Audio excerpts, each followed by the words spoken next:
Alright, this is Trev2323. Gonna show everybody how I constructed my little filter for this little pond that I got. It's about 125 gallons. There's 5 tilapia in there, ranging from 3 inches to 6.5 inches. It's pretty much crystal clear water all around it. Got a little bit of gravel in there. I throw live plants in there occasionally, but to keep it that clear, I just made my own filter, my own setup myself, as a lot of people do, but I was just going to show you my way of doing it.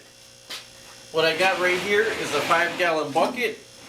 With the 5-gallon bucket, in between the lines, I made about a 5-inch slit right here in the bucket. And the bottom of it is just regular pond gravel that I had left over. Not pond, regular under gravel filter that I had left over. That's what's in the bottom of it. And what I kind of made here out of PVC pipe is a little pump right here. I got a 258 gallon per hour pump. I got a little hose off of it to adapt, and what it does is it sits right in here, and this sits inside the 5-gallon bucket, and it circulates the water in a circle, so it got a little vortex. So a lot of the sediment sits in the bottom of all the gravel. And on top of the gravel, what I have are these right here were new filters that I just bought from Walmart. That they got the charcoal in them and the filter, but I reuse them all the time. I just rinse them out and reuse them. And these right here are ones from my filters upstairs. I actually washed them out. But I leave some, I guess you could say, me and my own mindset is like a bio wheel. When you start off a bio wheel, they say don't touch it, leave the biological growth on it. Well, I leave these dirty ones in there because I clean everything else out really good, and I guess to start the biological in my mind, I leave these in there. It works pretty good for me, but I don't know what all the scientific people are going to say about it. These right here are filters from Family Dollar. Sponges from Family Dollar. These sponges right here work okay. They clean out a lot easier, but these right here are real harsh. And these right here, they actually build up a lot of the waste from the fish on here, and they're a lot more rougher, and they catch a lot of the waste on here a lot better. So I'm going to go ahead and start putting this in the tank so you can see how it is when it fills up.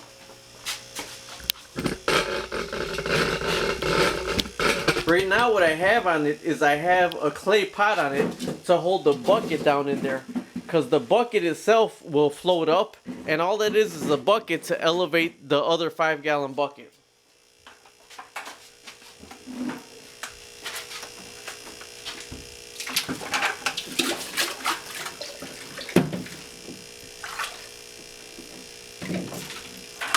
What I have here is I have the water flowing on one side of it and the pump on the other side of it.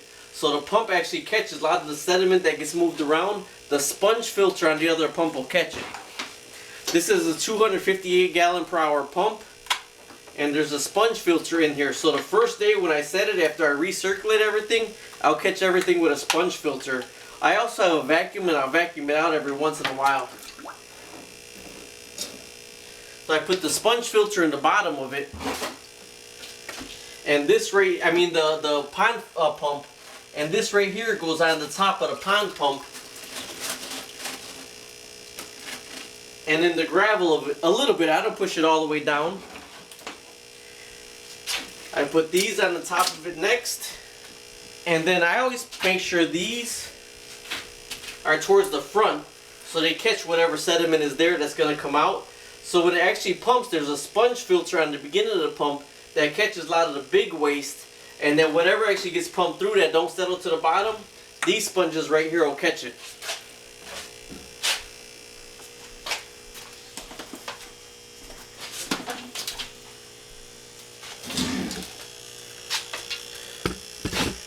It's filling up right now with water. It's a 258 gallon per hour pump is what it is. So it's filling up. And like I said, whatever sediment gets moved around right now, the sponge filter in the actual pump itself will catch it. And how I have it set up is for the water to go out that side, and it goes around the sides and then comes to the back where the sponge filter to catch it. You can barely see the fish in there. I don't know, for some reason tilapia hide a lot. They come up when it's time to eat. Now this is about 120 gallons is what this is about. Let me try to get around here so you can see when it comes out. You see the tilapia running around.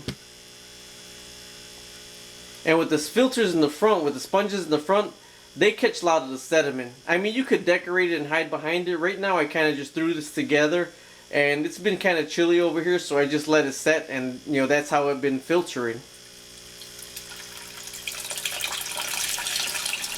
And so what that's doing for me is it's aerating the water but also filtering the water, and it makes the sediment come around to this side that gets caught up in the pump in the back. So tomorrow, after I change it one time, the next day I change the sponge filter back here, and then I just what did Ron Pope say, set it and forget it.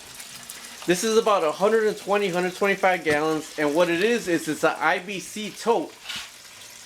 See, it's an IBC tote, but seeing that I live in Chicago, I had to cut it down to bring it inside, you know, because it gets so cold out here.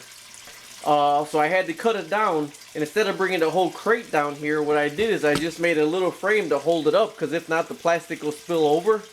One thing that I did wrong living in Chicago is I put it in a concrete floor, and you know, it's below zero outside, so that water tends to get really cold. Even though there's a 250 watt filter on the inside, 250 watt heater on the inside, it takes a lot for that heater to keep that water warm. So what I plan on doing is building up a 6-inch or 2x6 or a 2x4 frame at the bottom and insulating it off the ground so the heater doesn't have to work as hard next year. What I would like to do is actually get that out of it and put it behind it, pull this up some, and put rocks around it so it don't actually look like a 5-gallon bucket with sponges in. But that's my filter. Hope you enjoyed it. Please like, comment. No negative comments. If it's something that what you think I should change, please do it in a proper way. I mean, negative stuff just burns anybody out.